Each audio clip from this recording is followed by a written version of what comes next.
The boarding call for Flight 847 to Chicago echoed through Bagram Airfield Terminal as Sergeant First Class Nadia Convoy zipped her duffel closed.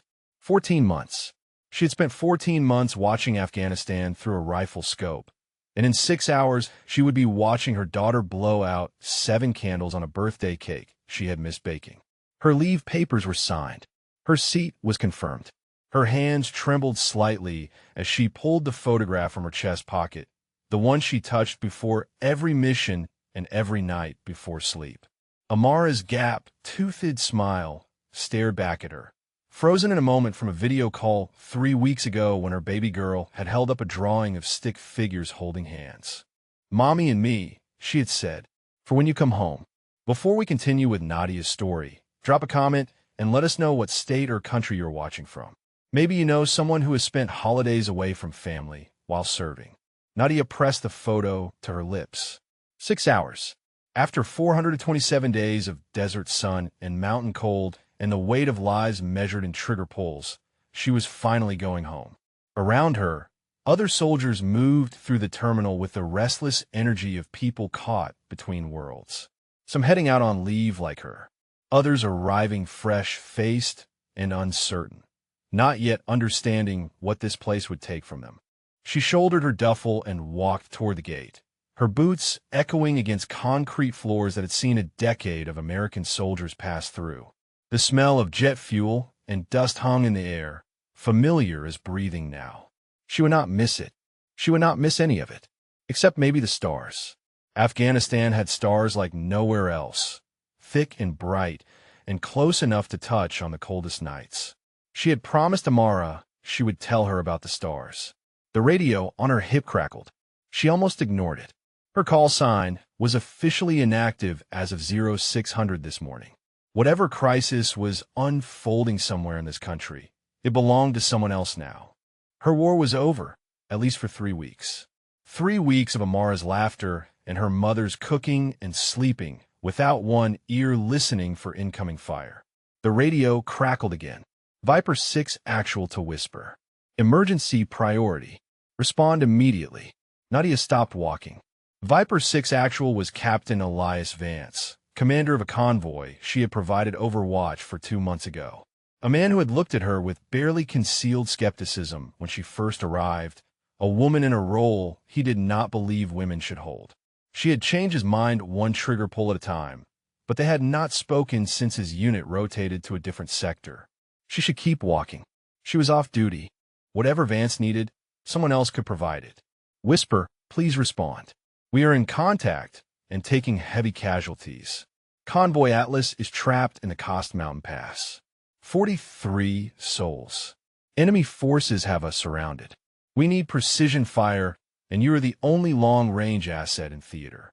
Everyone else is committed or too far out. Please, Nadia, we're going to die out here.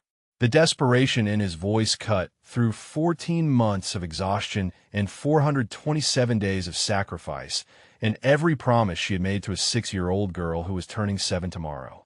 Nadia looked at the gate, looked at the photograph in her hand, looked at the radio. 43 soldiers. Fathers and mothers and sons and daughters. All of them. Every one of them had someone waiting for them too. Someone holding a photograph, counting days, praying for a safe return. The boarding announcement repeated. Final call for Flight 847. She thought of Amara's face when she did not walk through the door tomorrow. The confusion. The disappointment. Another broken promise from a mother who loved her more than breath, but kept choosing duty over presence. What kind of mother was she? What kind of soldier would she be if she boarded that plane knowing 43 people might die because she wanted to see her daughter? Her hand moved to the radio before her mind made the decision. Whisper copies, Viper 6. Give me your coordinates and situation report. I am on my way. She turned away from the gate, turned away from Chicago and birthday cake in her daughter's arms. The duffel suddenly weighed nothing compared to what she was about to carry. The operations center was a 12-minute walk across the airfield. 12 minutes to figure out how she would explain this to her mother. 12 minutes to lock away the part of her that wanted to scream at the unfairness of it all. 12 minutes to become Whisper again, the sniper who did not miss, the soldier who did not fail. Behind her, Flight 847 began boarding its final passengers. One seat would remain empty. And somewhere in the Kos Mountains, 43 soldiers were counting seconds, waiting for salvation they did not know was coming. Nadia walked faster. The operation's center hummed with controlled chaos when Nadia pushed through the double doors. Banks of monitors cast blue light across faces tight with concentration. Radio chatter filled the air, overlapping voices reporting contact and casualties and coordinates that meant nothing to anyone who had not memorized the terrain of this country. She had memorized all of it. Every ridge line and valley and mountain pass where Americans might find themselves fighting for their lives. Master Sergeant Dale Hendricks stood at the central table, his broad back turned to her as he studied a tactical display. Even from behind, she recognized the rigid set of his shoulders, the particular way he planted his feet like a man who believed he owned every room he entered. In the 3 years their paths had crossed, he had never once addressed her by name. It was always Sergeant or that sniper or when he thought she could not hear the woman. "Hendricks," she said, "I need authorization for emergency deployment to Convoy Atlas." He turned slowly, as if her voice was an interruption barely worth acknowledging. His eyes moved over her civilian travel clothes, the duffel still hanging from her shoulder, the leave papers she knew were visible in her cargo pocket. "Last I checked, you were wheels up for Chicago in about 15 minutes. He smiled, but did not reach his eyes. "Not your problem anymore, Sergeant. Go catch your flight. I am the only precision asset in range." Vance has 43 soldiers trapped and taking fire. By the time anyone else gets there, they will be overrun. Hendricks shrugged. "We have assets. Drone support is being coordinated. Air cover is 20 minutes out. 20 minutes is too long, and you know it." She stepped closer, forcing him to meet her eyes. "Drones cannot do what I do. Close air support cannot pick off individual targets without risking the convoy. They need a sniper. They need me. What they need is not your concern. You are on leave. Officially off duty." He turned back to the display, dismissing her. "Go home to your kid." The words hit exactly where he intended them to. Nadia felt her jaw tighten, felt the old familiar anger that Hendricks always managed to spark in her. He had been blocking her career since the day she outshot his hand-picked protege at sniper qualification. That soldier had washed out a month later, unable to live with being beaten by a woman, and Hendricks had blamed her ever since. Around them, other soldiers had stopped pretending not to listen. She recognized a few faces. Sergeant Keisha Brandt, her closest friend on base, stood near the communications bank with worry etched across her features. Lieutenant Colonel Morrison from Intelligence watched from his corner office doorway. Everyone was waiting to see what happened next. "I am volunteering," Nadia said, keeping her voice level. "I am requesting emergency reactivation of my duty status to support Convoy Atlas. The tactical situation requires precision marksmanship at ranges exceeding 2,000 meters in complex terrain. I am the only qualified operator available." Hendricks laughed. It was an ugly sound. "Volunteering. That is real noble of you, Sergeant. But I am not authorizing a suicide mission just because you want to play hero. Those mountains are crawling with hostiles. We will be sending you into a kill zone with no extraction plan and no backup. I have operated in worse conditions. Not on my authorization, you have not." Keisha caught Nadia's eye from across the room and tilted her head slightly toward the rear corridor. A signal. Nadia understood immediately. "Then I am requesting to speak with Colonel Webb," Nadia said. "This decision is above your pay grade, Master Sergeant." The room went quiet. Hendricks' face reddened, his hands curling into fists at his sides. For a moment, Nadia thought he might actually lose his composure in front of everyone. She almost wanted him to. 3 years of his condescension and obstruction, and she would love nothing more than to watch him destroy his own career with a single outburst. But Hendricks was smarter than that. He had survived 2 decades in the Army by knowing exactly how far he could push and when to retreat. "Colonel Webb is busy," he said through clenched teeth. Colonel Webb will want to know that 43 of her soldiers are about to die because you refused to authorize available support. The door to the rear corridor opened before Hendricks could respond. Colonel Patricia Webb stepped into the operations center, her silver eagles catching the light from the monitors. She was a small woman, barely 5'4", but she carried herself with an authority that made her seem larger than anyone else in the room. "Someone want to tell me why I'm hearing shouting from my office," she said. Her eyes moved from Hendricks to Nadia and back again. "And why Sergeant Okonkwo is still on my base when she should be halfway to Chicago by now." Nadia straightened. "Ma'am, Convoy Atlas is trapped in Kos Province. 43 soldiers under heavy fire with enemy forces closing. Captain Vance has requested precision support, and I am the only qualified asset in range. Master Sergeant Hendricks has denied my request for emergency deployment." Webb studied her for a long moment. "You're supposed to be on leave. Your daughter's birthday, if I recall." "Yes, ma'am." "And you want to give that up to fly into a combat zone with no extraction plan?" Nadia thought of Amara, thought of the photograph still pressed against her heart, thought of 43 soldiers who wanted to go home to their families too. "I want those soldiers to make it home to their families, ma'am, the same way I want to make it home to mine. But they cannot get there without help, and I am the only one who can provide it." Webb nodded slowly. Then she turned to Hendricks with an expression that could have frozen the desert sun. "Get her a helicopter and a spotter. Full tactical load. I want her in the air in 15 minutes. Hendricks opened his mouth to protest. "That was not a suggestion, Master Sergeant." Nadia allowed herself one small breath of relief. Beside her, Keisha flashed a brief smile before returning to her station. The operations center erupted back into motion, people suddenly finding tasks that needed immediate attention. Webb caught Nadia's arm as she turned to go. "Bring them home, Sergeant, and then bring yourself home too. That little girl needs her mother." "Yes, ma'am," Nadia said, and for the first time since the radio had crackled in the terminal, she let herself believe she might actually be able to do both. The armory sergeant had her kit ready in 7 minutes. Nadia moved through the familiar ritual of preparation with mechanical precision, her hands remembering what her mind was too exhausted to think about.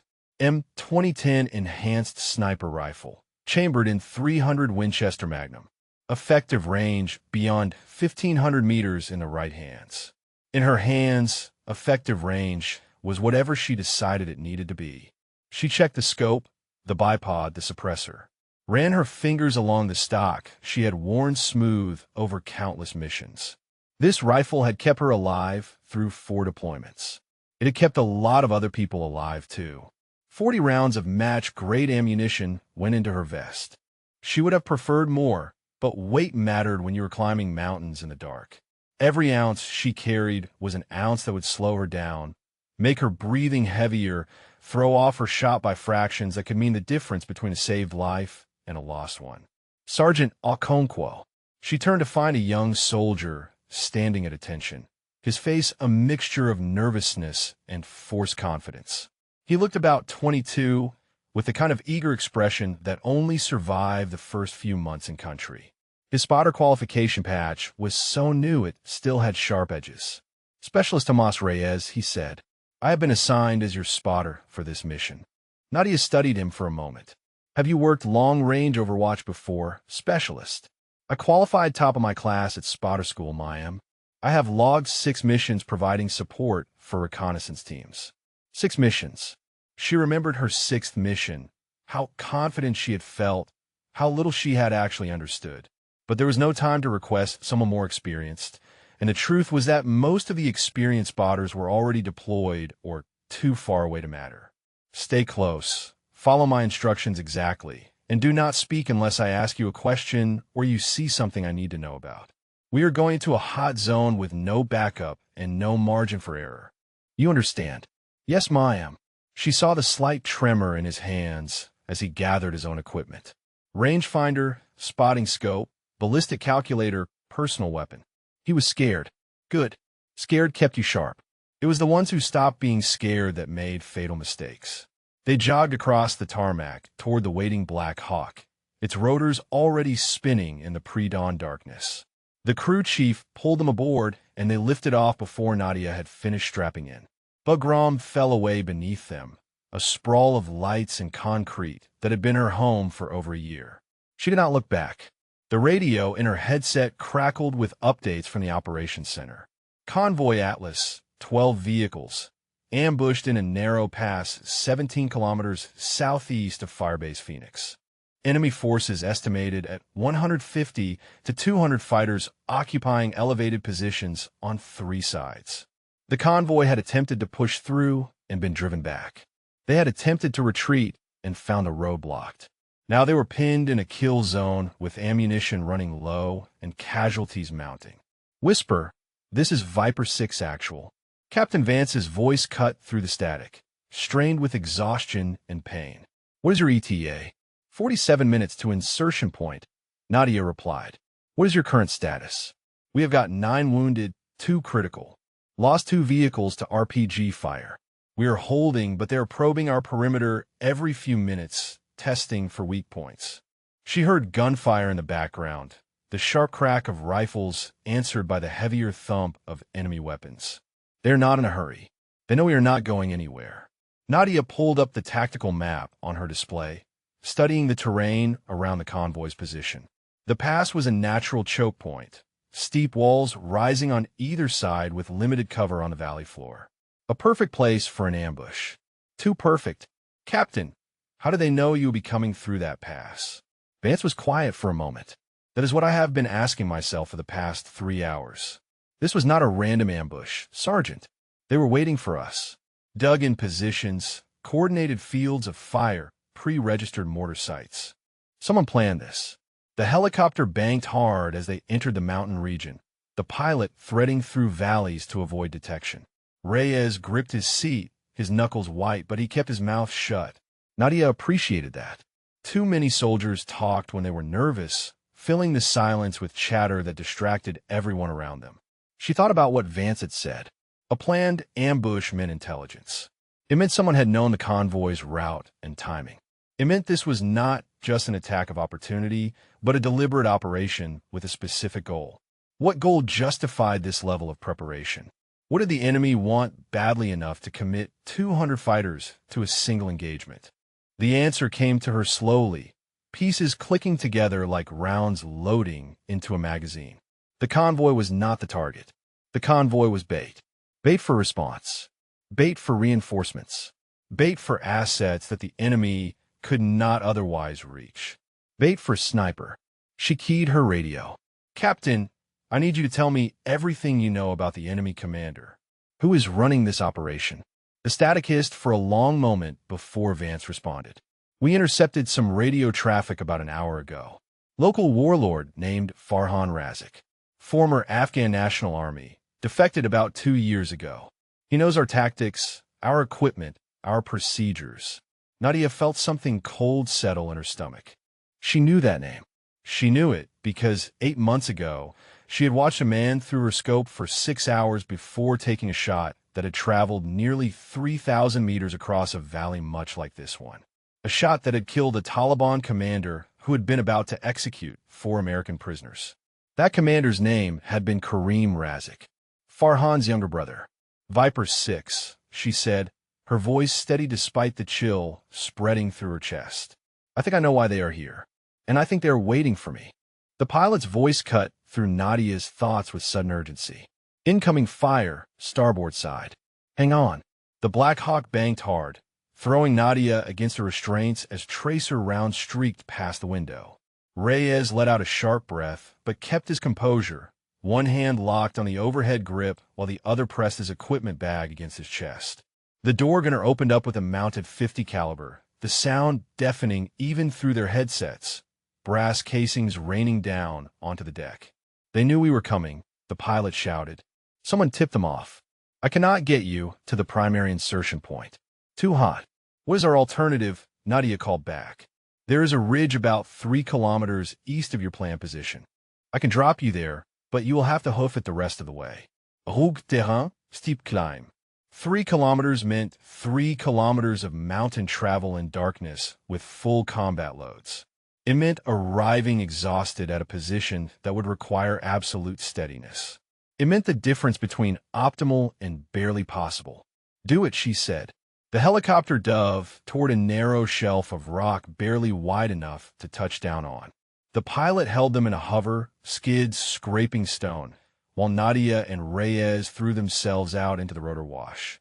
They hit the ground running, scrambling for cover behind a boulder outcropping as the Black Hawk pulled away and vanished into the darkness. The sound of its rotors faded, leaving only the wind and the distant echo of gunfire from the valley below. Nadia checked her GPS and oriented herself against the terrain. The convoy was pinned approximately 2.9 kilometers to the west, on the other side of a ridge that rose 400 meters above their current position. To reach an effective firing position, they would need to climb that ridge while avoiding enemy observation posts and patrols. "Stay low, stay quiet," she told Reyes.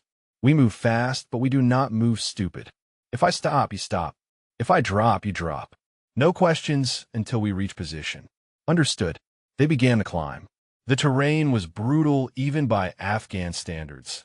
Loose shale and jagged rock faces that required constant attention to every foothold. The weight of her rifle and ammunition pressed down on Nadia's shoulders with each step, her lungs burning in the thin mountain air. She had trained for this, had spent years building the kind of endurance that let her operate at altitude when other soldiers faltered. But 14 months of deployment had worn her down in ways that training could not fully account for, and she felt every one of those months now. Behind her, Reyes struggled to keep pace. She could hear his labored breathing, the occasional scrape of his boots slipping on loose stone. He was fit enough for a soldier his age, but he had not spent years climbing these mountains. She slowed slightly, just enough to keep him from falling behind without sacrificing too much time. The sky to the east was beginning to lighten when they reached the ridgeline. Nadia dropped to her stomach and crawled the final 20 meters to a position overlooking the valley below. What she saw made her breath catch in her throat. The convoy was worse off than she had imagined. 12 vehicles arranged in a desperate defensive circle, 3 of them burning, the others pockmarked with bullet holes and shrapnel damage. Soldiers crouched behind whatever cover they could find, returning fire at enemies they could barely see. Even from this distance, nearly 3 kilometers away, she could see the wounded being dragged toward the center of the formation, could see the medics working frantically to keep men and women alive long enough to be saved. And surrounding them, spread across the ridges and hillsides like a noose slowly tightening, were the enemy fighters.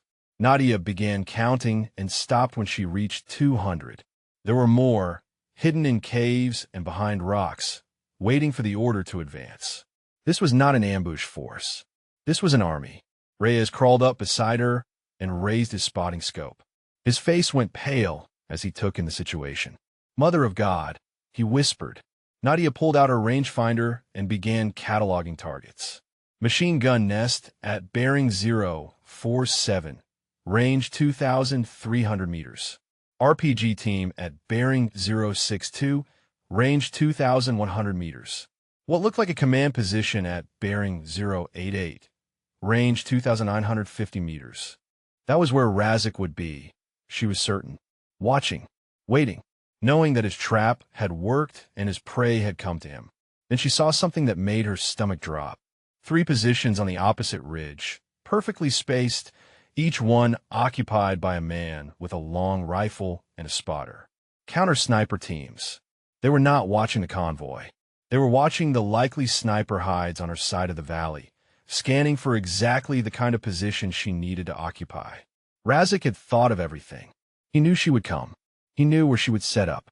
He had men waiting to kill her the moment she took her first shot. "We cannot use this position," she said quietly. "They have counter-snipers covering every logical hide on this ridge." "Then where do we go?" Reyes asked. Nadia studied the terrain, looking for something the enemy would not expect. Her eyes settled on a narrow rock formation jutting out from the cliff face about 200 meters below their current position. It was exposed, dangerous, barely large enough for 2 people to lie flat. Any sniper with proper training would reject it immediately as too risky, which was exactly why it might work. "There," she said, pointing, "that outcropping." Reyes stared at her. "That is suicide. One wrong move, and we fall 500 meters. There is no cover, no escape route, which is why they will not be watching it." She was already moving, sliding backward from the ridgeline. "We set up there, take our shots, and relocate before they can triangulate our position. It is our only chance." She did not wait for his response. The convoy did not have time for debate. 43 soldiers were counting on her to do the impossible. And impossible was what she had trained her entire career to achieve.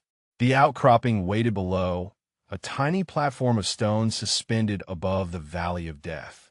Nadia began her descent toward it, toward the shots that would either save 43 lives or end her own. The descent to the outcropping took 11 minutes that felt like hours. Nadia moved with deliberate precision, testing each handhold before committing her weight, acutely aware that one loose rock could send her tumbling into the void below. Behind her, Reyes followed her path exactly, his breathing sharp and controlled, his fear channeled into focus. He was learning fast.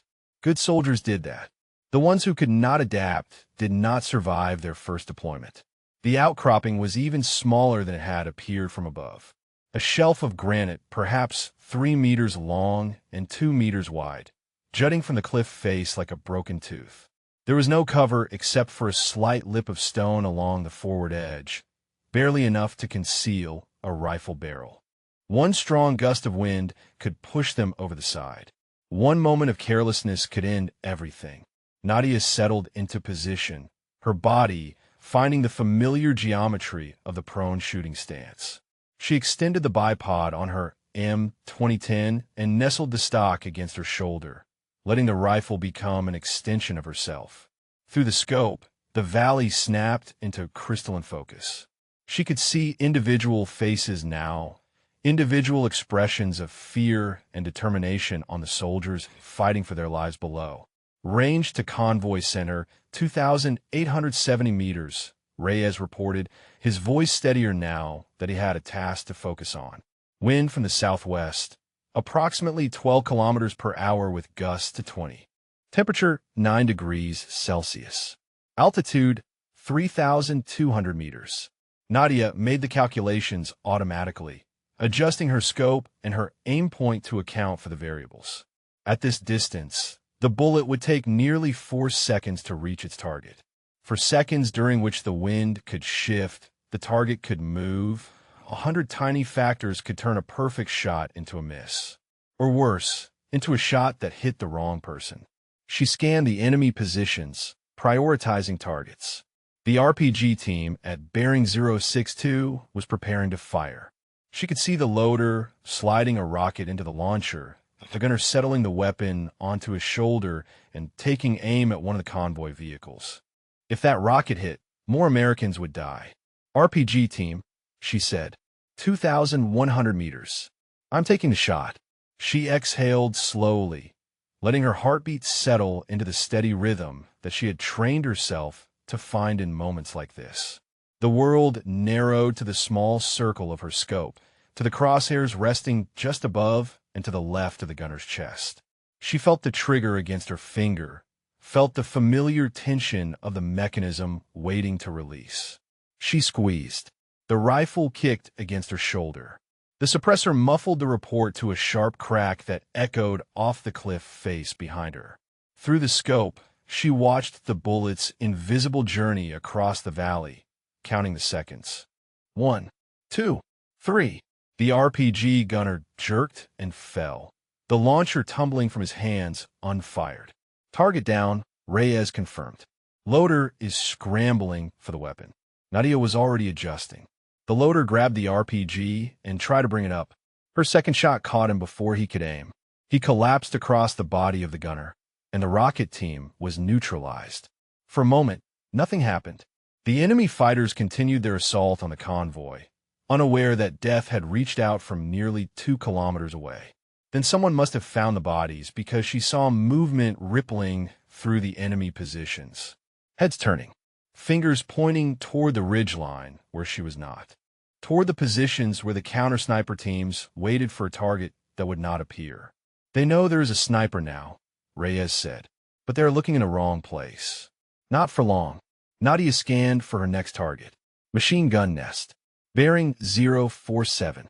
That weapon was pouring fire into the convoy's western flank, keeping the soldiers pinned while other fighters maneuvered closer. If she could take it out, the convoy might be able to consolidate their defenses. She took the shot. The machine gunner slumped over his weapon. His assistant tried to push the body aside and take over. Her fourth round made sure he never completed the motion. Movement on the eastern ridge drew her attention. One of the counter-sniper teams was relocating, their spotter pointing toward her side of the valley. They had not found her yet, but they were narrowing the search.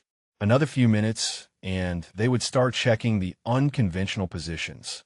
They would find the outcropping that no sane sniper would use. "We need to move," she said. "Already? But we just got here." Nadia was already breaking down her position, collapsing the bipod, and securing her rifle. "Every shot reveals your position if you stay long enough. We relocate now, set up somewhere else, keep them guessing." The radio crackled with Vance's voice. "Whisper, this is Viper 6. That was beautiful shooting. You just bought us some breathing room. But they're bringing up reinforcements from the south. Looks like another 50 fighters at least. Copy that, Viper 6. Working on it." She looked at Reyes, saw the fear in his eyes warring with the determination. He had signed up for this. He had trained for this. But training never quite prepared you for the reality of being hunted by 200 enemy fighters who wanted nothing more than to watch you die. "Stay with me," she said. "Do exactly what I do. We're going to get through this." She did not know if that was true, but she needed him to believe it, and right now, she needed to believe it too. Somewhere below, 43 soldiers were still fighting. Somewhere above, counter-snipers were closing in on her position. And somewhere in the enemy command post, Farhan Razik was watching it all unfold, waiting for the moment when he could finally avenge his brother. Nadia began climbing toward her next position, her rifle a familiar weight on her back, and the lives of 43 strangers resting on every step she took. They moved across the mountain face like ghosts, hugging shadows and using every fold in the terrain to mask their movement. Nadia had spent years learning to disappear in landscapes that offered no mercy to the careless. The Hindu Kush did not forgive mistakes, and neither did the men hunting her. Reyes stayed close, mimicking her movements with increasing competence. He was adapting to the rhythm of tactical relocation, learning when to freeze and when to advance. In another few missions, he might become genuinely skilled. If they survived this one, the new position she had identified was farther from the convoy than she would have liked. A shallow depression near the summit of the adjacent ridge, partially concealed by a natural rock formation that would mask her muzzle flash. The distance to the convoy from here was just under 2,900 meters, nearly 2 miles. At that range, a bullet would take over 4 seconds to reach its target and drop more than 30 meters during flight. Wind would push it sideways by amounts that varied moment to moment. Temperature, humidity, altitude, even the rotation of the Earth would affect the trajectory. It was the kind of shot that most snipers would call impossible. Nadia had made shots like it before. Once, they reached the position as the sun crested the eastern peaks, flooding the valley with golden light that painted the rocks in shades of amber and rust. Under different circumstances, it might have been beautiful. Now it just meant that her concealment was compromised. Daylight made everything harder. She settled into the depression and extended her rifle, beginning the laborious process of ranging targets and calculating firing solutions. Reyes set up beside her with the spotting scope, his voice a quiet murmur as he fed her data. Wind shifting to the west, 14 kilometers per hour steady. Range to convoy perimeter, 2,890 meters. I count approximately 180 hostiles still active in the engagement zone. The enemy had not located her previous position yet, but they were getting closer. She watched through her scope as search teams moved along the ridge where she had been 20 minutes ago, checking every crevice and overhang. When they found the outcropping and realized she had been there, they would expand their search pattern. They would start looking at the impossible positions. The radio on her hip crackled with static, then resolved into a voice she did not recognize. It spoke English with a thick accent, each word deliberate and cold. "American sniper, I know you are listening. I know you are watching." Nadia felt ice crystallize in her veins. She did not respond, but she did not need to. The voice continued without waiting for acknowledgement. "My name is Farhan Razik. 8 months ago, you murdered my brother Kareem. You shot him from hiding like a coward while he was conducting legitimate military operations. He was 26 years old. He had a wife. He had children. And you took him from this world with a single bullet from almost 3 kilometers away." Reyes looked at her with wide eyes. She shook her head slightly, warning him to stay silent. "I have spent 8 months preparing for this moment," Razik continued. 8 months planning, recruiting, positioning. The convoy below was never the target. They're merely bait. You are the target. You are the reason 200 of my fighters have gathered in these mountains. I knew you would come. I knew your American sense of duty would not allow you to abandon your comrades. And now here you are, exactly where I need you to be." The voice paused. When it resumed, there was something almost like admiration in it. "You are skilled. I will grant you that. My counter-sniper teams have not found you yet, which means you are better than I anticipated. But it does not matter. You cannot kill 200 men with your rifle. You cannot save that convoy. All you can do is delay the inevitable.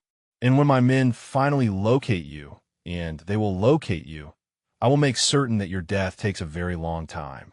The transmission ended. The mountain fell silent except for the distant pop of gunfire from the valley below.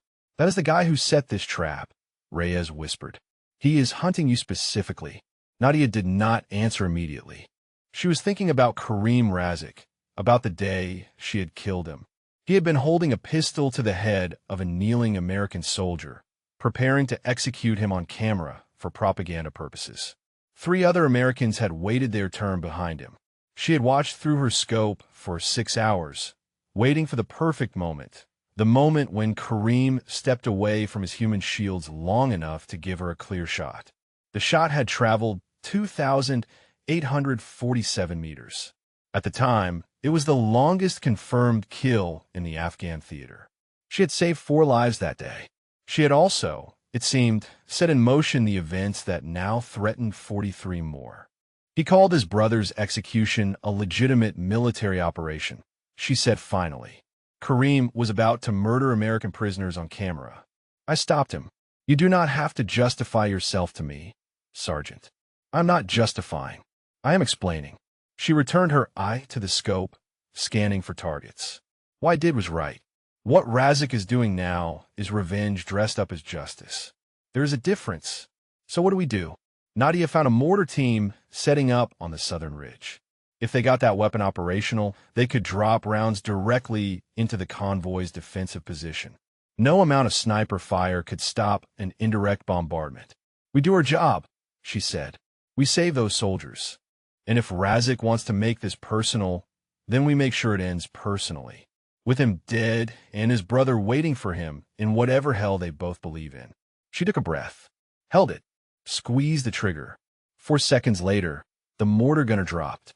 His assistant looked around wildly, trying to identify the source of the shot. Her second round found him before he could move. 34 bullets left, 178 enemies remaining. And somewhere out there, Farhan Razik was watching, waiting for his moment to strike. The hunt continued. The sun climbed higher, and the valley became a furnace of light and violence. Nadia worked with mechanical precision, selecting targets that would create maximum disruption with minimum ammunition expenditure. A squad leader directing fighters toward the convoy's northern flank. A radio operator coordinating movements between enemy positions. A heavy weapons specialist setting up a recoilless rifle that could have torn through the convoy's remaining vehicles like paper. Each shot was a calculation. Each trigger pull was a life saved or a bullet wasted. She could not afford to miss. She could not afford to think about the photograph pressed against her chest or the little girl who would wake up tomorrow without her mother there to sing happy birthday. 26 rounds remaining, Reyes reported after her latest shot found its mark. At this rate, we will be empty in less than an hour. Then we make every round count for more than one purpose. Nadia scanned the enemy positions, looking for clusters, for moments when a single bullet could achieve multiple effects. Take out a leader, and his men become disorganized. Destroy a communication node, and coordination breaks down. Kill the right person at the right moment, and panic spreads faster than any bullet. How do you stay so calm? Reyes asked. His voice was strained but steady, the voice of a young man trying to understand something beyond his experience. We're outnumbered, outgunned, being hunted by a guy who built an army just to kill you. How are you not terrified? Nadia did not answer immediately. She was watching a group of fighters massing behind a rock formation, preparing for what looked like a coordinated assault on the convoy's eastern perimeter. If they reached the vehicles, the close-quarters combat would be devastating. I have a daughter, she said finally. Amara. She turns 7 tomorrow. I have missed 2 of her birthdays already because of deployments. I promised her I would be there for this one. She took the shot. The fighter at the front of the assault group fell. The others scattered for cover, their momentum broken. Every time I deploy, I think about her. Every mission, every shot, every decision. I think about whether I'm going to make it home to see her grow up. Whether she's going to remember me as a mother who was there or just a face on a video screen. She chambered another round, found another target. The fear does not go away. You just learn to put it somewhere it cannot interfere with the job. Because the job is what keeps you alive. The job is what keeps the people depending on you alive. And right now, 43 soldiers are depending on me to be better than afraid. Reyes was quiet for a moment. Then he said, my older sister wanted to be a sniper. Qualified top of her class at basic, put in for sniper school, had the scores to make it. They turned her down 3 times. Said she did not have the right temperament. Nadia felt something shift in her chest. She knew this story, or one like it. She had lived versions of it herself. Her instructor was a guy named Hendricks, Reyes continued. He had this protege he was grooming for the program.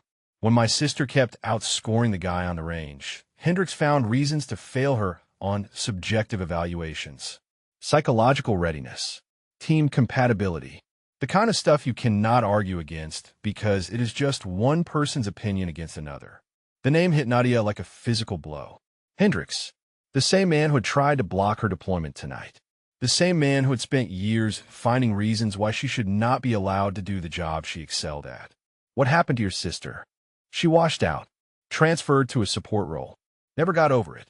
Reyes paused. When I heard I was being assigned as your spotter, I looked you up. Read about your record, your qualifications, the shots you have made. My sister would have given anything to work with someone like you. Nadia took a breath, let it out slowly. The revelation about Hendricks explained so much. His hostility was not just about her. It was about every woman who had ever challenged his belief that certain roles belonged only to men. She was just the one who had refused to let him win. Your sister sounds like she would have been a hell of a sniper, she said. She would have been. Reyes' voice hardened with old anger. But people like Hendricks decide who gets a chance and who does not. They dress it up in regulations and procedures, but it is just gatekeeping, keeping out anyone who does not look like them. Movement in the valley caught Nadia's attention. The convoy was attempting to consolidate, pulling the remaining functional vehicles into a tighter formation. Vance was trying to create a stronger defensive position, probably hoping to hold out until air support arrived or Nadia could thin the enemy ranks enough to attempt a breakout. Then she saw something that made her blood freeze. A group of enemy fighters was dragging 2 figures toward an open area between the ridges. Even at this distance, she could see the American uniforms. 2 soldiers who must have been captured during the initial ambush or grabbed during a failed attempt to establish a perimeter. Razik's voice crackled over the radio again, cold and triumphant. I told you I would make this personal, American sniper. 2 of your comrades are now in my custody. You have until midnight to surrender yourself to my men. If you do not, I will execute them both as the new year begins. A fitting way to start the year, I think. Blood for blood. Justice for my brother. Nadia stared through her scope at the 2 prisoners being forced to their knees. She could not see their faces clearly, But she could see their fear in the way they held themselves, in the desperate way they looked toward the convoy they had been trying to protect. 26 rounds, 170 enemies, 2 prisoners, and a deadline that was now counting down toward midnight. She had 8 hours to figure out how to save everyone, including herself. The mathematics of survival had never been more brutal. 26 rounds against 170 fighters meant she could eliminate at most 15% of the enemy force, even if she never missed. The remaining 85% would still be enough to overrun the convoy, execute the prisoners, and hunt her down before dawn. She needed a different equation. Viper 6, this is Whisper. What is the status on air support? Vance's response came through heavy with static and exhaustion. Delayed. Weather system moving in from the north is grounding everything at Bagram. Earliest they can get birds in the air is 0400 tomorrow. We are on our own until then. Nadia checked her watch. 14:37. More than 9 hours until air support. Less than 10 hours until Razik's midnight deadline. The window between salvation and slaughter was razor thin. She forced herself to think tactically, pushing aside the fear that threatened to cloud her judgment. Razik had built his entire operation around killing her. His men were motivated by loyalty to him and the promise of vengeance for his brother. If she could remove Razik from the battlefield, the entire structure might collapse. Fighters who had gathered for a personal vendetta might lose their will to fight. The coordinated assault could dissolve into chaos. One bullet, one target, one impossible shot that could change everything. She scanned the enemy positions until she found the command post she had identified earlier. Bearing 088, range 2,950 meters. Razik would be there, directing his forces, savoring his moment of triumph. If she could put a round through his skull, the war might end in an instant. But the position was protected. Natural rock formations created a barrier that blocked any direct line of sight. The only angle that might work was through a narrow gap in the canyon wall, a window of opportunity perhaps 2 meters wide at a distance of nearly 3 kilometers. The bullet would need to thread that gap perfectly, accounting for wind and drop and the curvature of the earth itself. It was not just difficult. It was the kind of shot that belonged in legend, not reality. "I need you to calculate something for me," she told Reyes. "Target at bearing 088, range 2,950 meters. There's a gap in the rock formation at approximately 2,200 meters. I need the exact trajectory to thread that gap and still hit the target behind it." Reyes stared at her. "That is not a shot. That is a miracle." "Then calculate me a miracle." He bent to his equipment, fingers working the ballistic computer with desperate intensity. Nadia watched the enemy positions while he worked, picking off targets of opportunity when they presented themselves. A fighter who stepped into the open to relay a message. A spotter on the eastern ridge who got careless with his silhouette. Each shot bought time. Each shot brought her closer to empty. 18 rounds remaining. The afternoon bled into evening. Shadows lengthened across the valley floor, painting the rocks in shades of purple and gray. The temperature dropped as the sun sank toward the western peaks, and Nadia felt the cold seeping through her uniform into her bones. She had been in position for nearly 12 hours. Her muscles screamed for relief. Her eyes burned from the constant strain of peering through the scope. But she could not rest. The convoy could not rest. The prisoners kneeling in the open with guns at their backs could not rest. "I have the calculations," Reyes said finally. His voice was grim. "The shot is theoretically possible, but the margin for error is essentially zero. Wind variation of more than 2 kilometers per hour in either direction will push the bullet outside the gap. If the target moves even half a meter from the predicted position, you will miss. And you will only get one chance before they triangulate our position and the counter-snipers zero in. What are the odds?" Honest assessment. Maybe 5%. Probably less. Nadia absorbed the numbers without flinching. 5% was not zero. 5% was a chance. And right now, chance was all any of them had. The sun disappeared behind the mountains, and darkness swept across the valley like a tide. Nadia switched to her thermal scope, watching the world transform into a landscape of heat signatures and shadows. The enemy fighters glowed white against the cool rocks. The convoy vehicles pulsed with the warmth of engines and bodies. And in the distance, at the command post she had been watching all day, a cluster of figures gathered around what must have been a planning table. One of those figures would be Razik. She checked her watch. 21:17. Less than 3 hours until midnight. Less than 3 hours until 2 American soldiers died for a vendetta that had nothing to do with them. The convoy had gone quiet, conserving ammunition and energy for whatever came next. Vance had stopped calling for updates, probably because there was nothing left to say. Everyone was waiting. Waiting for midnight. Waiting for death. Waiting for a miracle that might never come. Nadia settled her crosshairs on the gap in the canyon wall. 2,200 meters to the gap.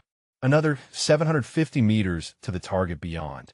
The wind was steady at 11 kilometers per hour from the southwest, but gusts were unpredictable in these mountains. She would need to time her shot between gusts, find a moment of stillness that might last only a fraction of a second.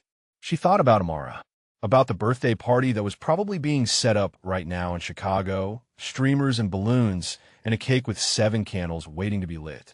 Her mother would be there, making excuses for why Mommy could not come home after all. Amara would try to understand. She was good at understanding, better than any 6-year-old should have to be. "I am sorry, baby girl," Nadia whispered, "but there are people here who need me too." She began her breathing exercises, slowing her heart rate, calming her mind. The shot would come when it came. She would be ready. 12 rounds remained in her rifle. One of them had Farhan Razik's name on it. She just had to figure out how to deliver it. The hours crawled past like wounded animals. Nadia maintained her vigil at the scope, watching the enemy positions shift and settle into their nighttime patterns. Campfires flickered to life across the ridges, clusters of fighters warming themselves against the mountain cold while they waited for midnight. They were relaxed, confident. They believed the outcome was already determined. She used their complacency against them. A fighter who wandered too far from the fire to relieve himself. A sentry who let his attention drift toward the stars instead of the shadows. Each shot was surgical, precise, designed to create unease without revealing her position. By 2300 hours, she had reduced the enemy force by another 6 fighters. 6 rounds remaining. Reyes had fallen into a rhythm beside her, calling out wind speeds and temperature changes with quiet efficiency. The fear had not left his eyes, but it had been joined by something else. Determination, maybe, or faith. Faith in her ability to do what needed to be done. The radio crackled at 23:45. Razik's voice filled her earpiece, thick with anticipation. 15 minutes, American sniper. 15 minutes until justice is served. I hope you're watching. I want you to see what happens to those who murder innocent men. Innocent. Nadia felt her jaw tighten. Karim Razik had been many things, but innocent was not among them. She had watched him torture prisoners, had seen him laugh while men begged for their lives. The shot that killed him had been justice. What Farhan was planning was simply murder dressed in righteousness. She keyed her radio. Viper 6, status report. Vance's voice was hoarse with exhaustion. Still holding. Ammunition critical. We have maybe 20 minutes of sustained fire left before we are throwing rocks. Whatever you are planning, whisper. Now would be a good time. Copy. Stand by. Through her thermal scope, she watched figures moving near the prisoners. The 2 captured soldiers had been bound to posts driven into the rocky ground, their bodies slumped with exhaustion and fear. A crowd was gathering around them, fighters eager to witness the execution. And at the center of that crowd, a tall figure in traditional Afghan clothing was making his way toward the prisoners. Razik. She tracked him through the scope as he approached the kneeling Americans. He moved with the casual confidence of a man who believed himself untouchable.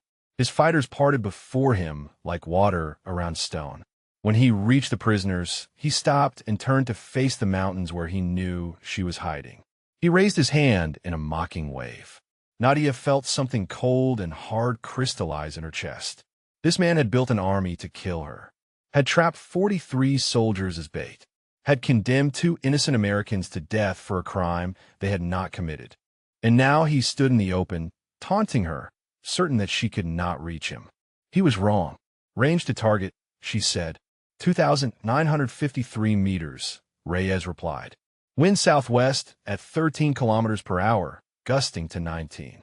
Temperature dropped to 4 degrees. Calculating adjustment. The gap in the canyon wall was barely visible in the darkness, a slightly cooler patch in the thermal image where the rock did not hold the day's heat. 2 meters of empty space between two walls of stone. Her bullet would need to pass through that gap within a margin of centimeters, then travel another 700 meters to find its target. She thought about her first day at sniper school. The instructor had told them that the rifle was just a tool. The real weapon was the mind behind it. Patience, calculation, discipline. Those were what separated a marksman from a true sniper. She had spent 15 years honing those weapons. Tonight, she would find out if they were enough. 23:57. Razik was speaking to the prisoners now, words she could not hear but could imagine, explaining why they had to die, justifying their murder as something noble. Men like him always needed to believe their cruelty served a higher purpose. 23:58. He drew a pistol from his belt and held it up for the crowd to see. The fighters cheered, their voices carrying faintly across the valley. Razik turned to face the mountains again, searching for her, wanting her to watch. I have final calculations, Reyes said. His voice trembled slightly. Adjust point of aim 14 minutes right, 47 minutes up from center mass. Fire between wind gusts. You will have a window of maybe 2 seconds when conditions align. 23:59. Razik raised the pistol and pressed it against the first prisoner's temple. The American soldier closed his eyes. His lips moved in what might have been a prayer. Nadia exhaled slowly, letting her heartbeat fade to a distant whisper. The world contracted to the small circle of her scope, to the crosshairs resting on empty air 14 minutes right and 47 minutes up from where she needed the bullet to land. The wind gusted, dropped, gusted again, and then, for one perfect moment, it stopped. She felt the trigger break beneath her finger, felt the rifle kick against her shoulder, saw the muzzle flash reflected in the rocks around her. The bullet left the barrel at 870 meters per second, beginning its long journey across the valley. It would take 4.3 seconds to reach its target. For 0.3 seconds during which anything could happen. The wind could shift. Razik could move. The bullet could strike the canyon wall instead of passing through the gap. For 0.3 seconds that would determine whether 45 people lived or died. Nadia watched through her scope, counting heartbeats, as the moment of truth hurtled toward its conclusion. 1, 2, 3, 4. The bullet threaded the gap with centimeters to spare. Nadia watched through her scope as Farhan Razik's head snapped backward, his body crumpling to the ground before the sound of the shot could reach his fighters. The pistol tumbled from his lifeless fingers. The crowd around him stood frozen, their minds unable to process what their eyes had witnessed. Their leader, the man who had promised them vengeance, lay dead at their feet from a shot that should have been impossible. Target down, Reyes breathed. His voice cracked with disbelief. 2,953 meters. You actually did it. The chaos began slowly, then erupted like a dam breaking. Fighters who had been waiting for an execution scrambled for cover, screaming warnings about a sniper who could kill from 3 kilometers away. Some ran for the ridges. Others dove behind rocks and vehicles. A few opened fire wildly into the darkness, shooting at shadows and phantoms because they had no idea where the real threat was hiding. The convoy did not waste a moment. Vance's voice exploded across the radio. All units, push now. Break out to the north. Go, go, go. Engines roared to life. The remaining vehicles lurched forward, crashing through the enemy positions that had suddenly lost all coordination. Fighters who had been disciplined and focused minutes ago now scattered like startled birds, their command structure decapitated by a single round from an impossible distance. Nadia shifted her aim and found the counter-sniper teams that had been hunting her all day. They were exposed now, trying to relocate to cover the convoy's escape route. She dropped the first one with a clean shot to the chest. His spotter tried to drag him to safety and took her second round through the shoulder. The third counter-sniper abandoned his position entirely, sprinting down the ridge without looking back. 3 rounds remaining. The convoy punched through the enemy's northern perimeter, vehicles bouncing over rough terrain as drivers pushed their machines to the breaking point. Behind them, the enemy force was fragmenting. Some fighters pursued half-heartedly. Others simply melted into the mountains, their reason for fighting lying dead in the dirt beside 2 prisoners who were still very much alive. "Whisper, this is Viper 6. Vance's voice was ragged with emotion. "Convoy is clear the kill zone. All vehicles accounted for. Prisoners recovered. Casualties are stable. I do not know how you made that shot, but you just saved 45 lives." The number hit her like a physical blow. 45. The original 43 plus the 2 prisoners. 45 families who would not receive a knock on the door. 45 soldiers who would go home to birthdays and holidays and ordinary days that suddenly meant everything. She allowed herself one breath of relief before the reality of her situation crashed back. The counter-snipers she had not killed were regrouping. The enemy fighters who had scattered were starting to reorganize, their shock transforming into rage. Someone was shouting orders in Pashto, rallying the survivors, directing them toward the ridge where her muzzle flash had betrayed her position. "We need to move," Reyes said urgently. "They're coming for us." Nadia was already breaking down her rifle, her hands moving through the familiar motions with desperate speed. The convoy was safe, but she and Reyes were stranded on a mountainside with 50 angry fighters converging on their location and no extraction plan. She keyed her radio. "Viper 6, we need emergency extraction. Our position is compromised." "Whisper, I am working on it." Vance paused. "Bugram is scrambling a bird now, but they are 40 minutes out. Can you hold that long?" 40 minutes. An eternity when people were hunting you with murder in their hearts. "We will figure something out," she said. "Get your people to safety. Do not wait for us." "The hell I will not. You saved my soldiers. I am not leaving you behind." There was no time to argue. Nadia grabbed Reyes by the arm and pulled him away from their position, scrambling across the rocky terrain toward a narrow ravine that might offer temporary concealment. Behind them, flashlight beams swept across the ridge where they had been lying seconds ago. Voices shouted in the darkness, coordinating the search. The ravine was shallow and cold, runoff from melted snow pooling in its depths. They splashed through ankle-deep water, staying low, using the terrain to mask their movement. Nadia's lungs burned from the altitude and exertion. Her muscles screamed from 18 hours of combat operations with no rest. But stopping meant dying, and she had not come this far to die on a mountainside while her daughter waited for her on the other side of the world. A burst of gunfire echoed behind them. Someone had found their abandoned position and was shooting at ghosts. It would not take long for them to realize the sniper had fled and widened their search pattern. 3 rounds, Reyes gasped as they ran.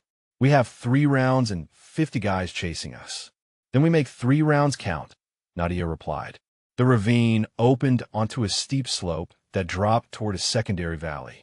In the distance, she could see the convoy's lights disappearing around a bend in the road, racing toward safety. Above them, the stars wheeled in their ancient patterns, indifferent to the small human drama playing out beneath them. Midnight had passed. January 1st had begun. Somewhere in Chicago, a little girl was probably asleep, dreaming of birthday cake and the mother who had promised to come home. Nadia kept running. She had a promise to keep. The mountain tried to kill them before the enemy could. Nadia led them along a goat trail that hugged the cliff face, her boots finding purchase on rocks slick with ice and loose with erosion. One wrong step would send them tumbling into the darkness below. Behind them, the sounds of pursuit grew closer.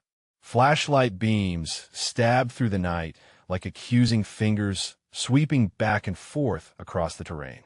"Left here," she whispered to Reyes. "Stay close to the wall." They pressed themselves against the cold stone as a group of fighters passed on the ridge above them, close enough that Nadia could hear their labored breathing and muttered curses. She held her breath, her hand resting on her rifle, calculating whether she could take them all before they returned fire. 3 rounds. 4 targets. The math did not work. The fighters moved on, their search pattern taking them east while Nadia and Reyes crept west. She allowed herself a moment of relief before pushing forward again. The extraction point was 2 kilometers away, a flat stretch of ground near an abandoned village that could accommodate a helicopter landing. 2 kilometers of hostile terrain with enemy fighters behind them and unknown dangers ahead. In daylight on flat ground, they could cover that distance in 15 minutes. In darkness on a mountainside, with exhaustion dragging at every step, it might as well have been 20 miles. Reyes stumbled. The sound was small, just a grunt of surprise and the clatter of loose stones.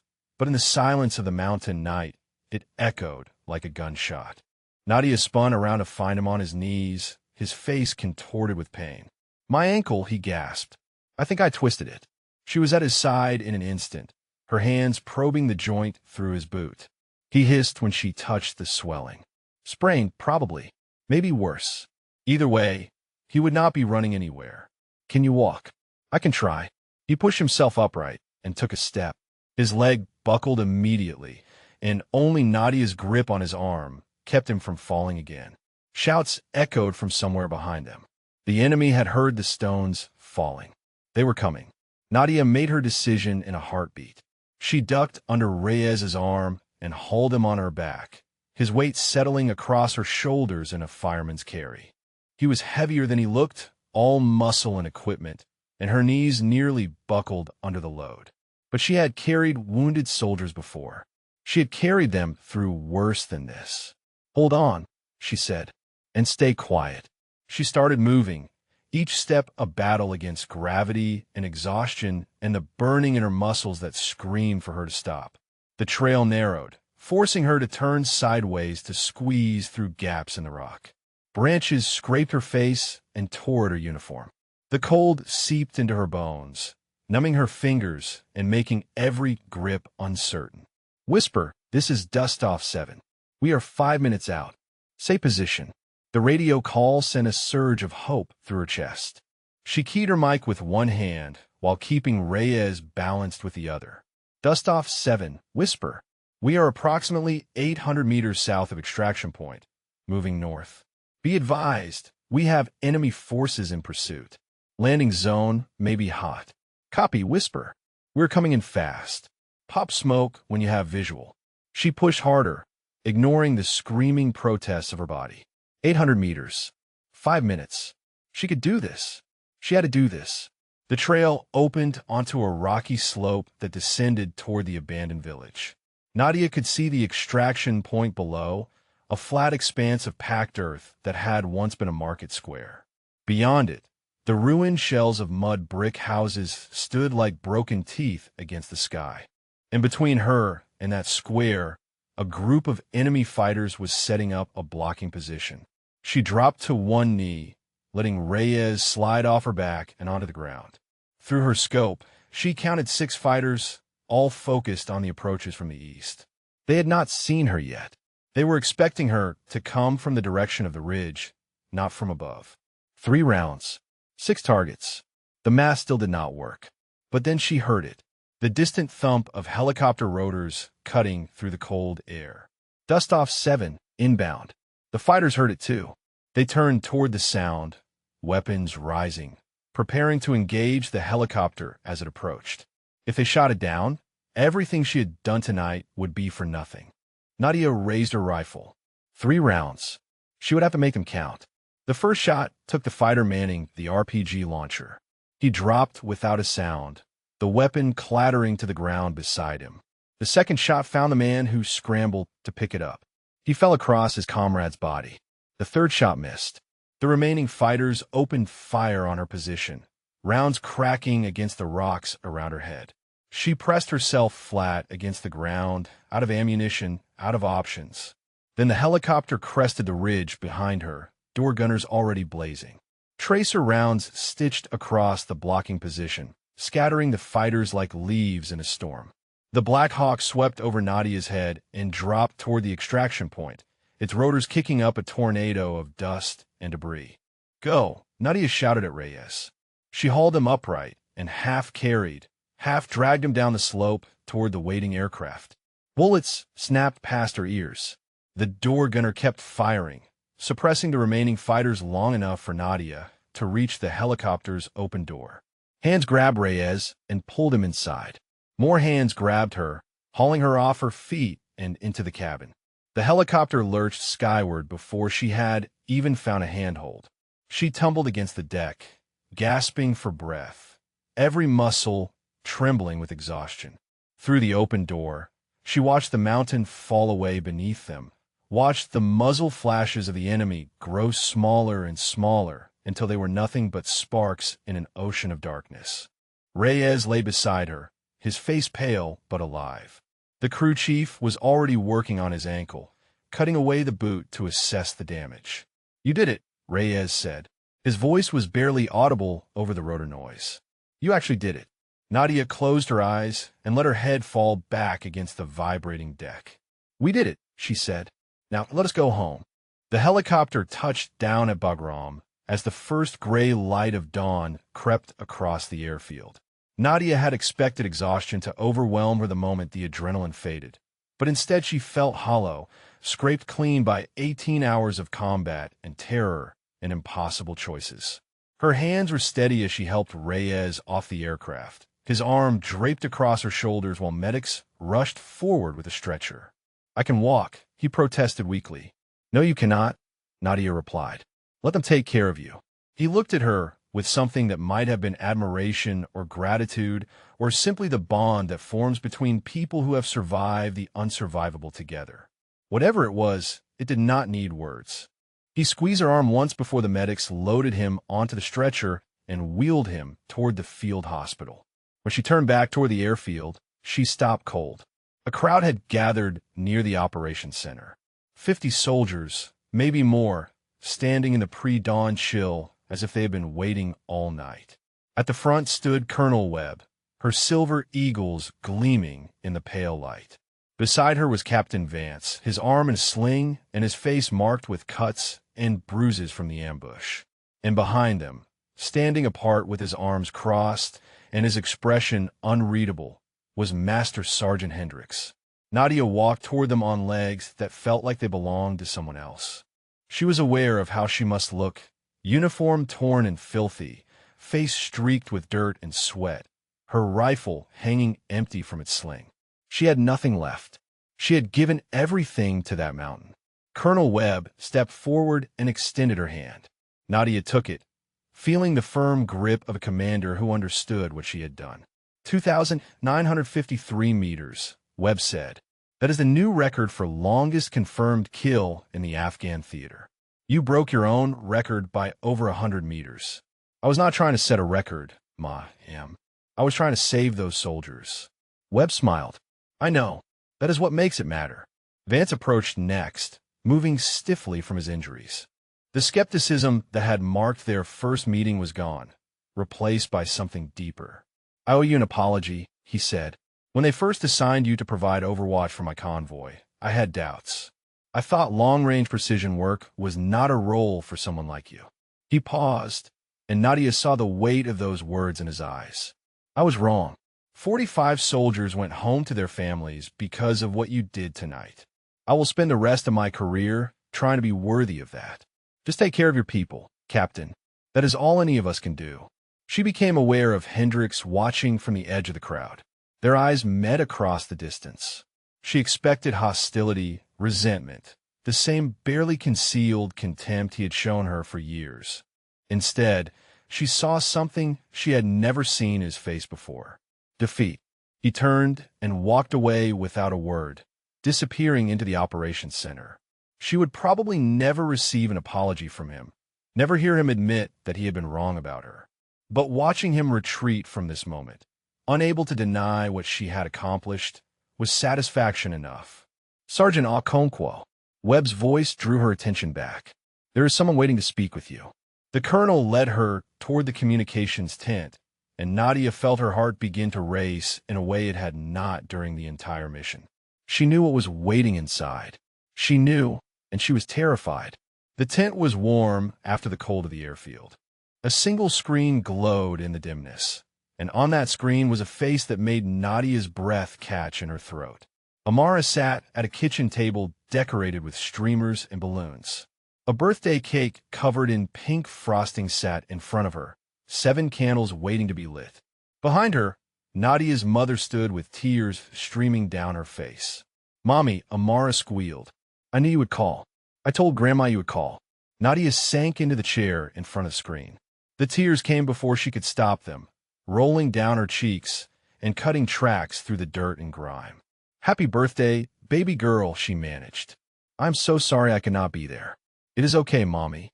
Grandma said you were helping people. She said you were being a hero." Nadia laughed through her tears. "I do not know about that, sweetheart. I just did my job." Amara leaned closer to the camera, her gap-toothed smile filling the screen. "Grandma, can we light the candles now? I want Mommy to see me blow them out." The candles were lit. Amara closed her eyes and made a wish. 7 small flames flickered and died as she blew them out with all the force her 6-year-old lungs could muster. "What did you wish for?" Nadia asked. Amara giggled. "I cannot tell you, Mommy. It will not come true. But I think it is going to come true soon." Later, after the call ended and the screen went dark, Nadia sat alone in the communications tent and let the silence wash over her. She thought about the 45 soldiers who were alive because she had given up her seat on that plane. She thought about Reyes, who would recover and become one of the finest spotters in the army. She thought about Razik, whose vendetta had ended with a bullet from 3 kilometers away. She thought about home. Colonel Webb found her there as the sun rose fully over the mountains, painting the peaks in shades of gold and amber. "I have new orders for you," Webb said. Nadia looked up, bracing herself for whatever came next. "Effective immediately, you are authorized for emergency leave. There is a transport departing for Chicago in 2 hours." Webb smiled. "I believe there is a little girl who is expecting her mother." Nadia stood slowly, her exhausted body somehow finding the strength to move. She saluted the colonel, then walked out into the morning light. The Afghan sun was warm on her face. The mountains stood eternal and indifferent in the distance. And somewhere on the other side of the world, a 7-year-old girl was waiting for a wish to come true. Nadia Okonkwo was going home. If this story moved you, drop a comment about what resonated most, or share if you know someone who has sacrificed time with family to serve others. Your words mean more than you know.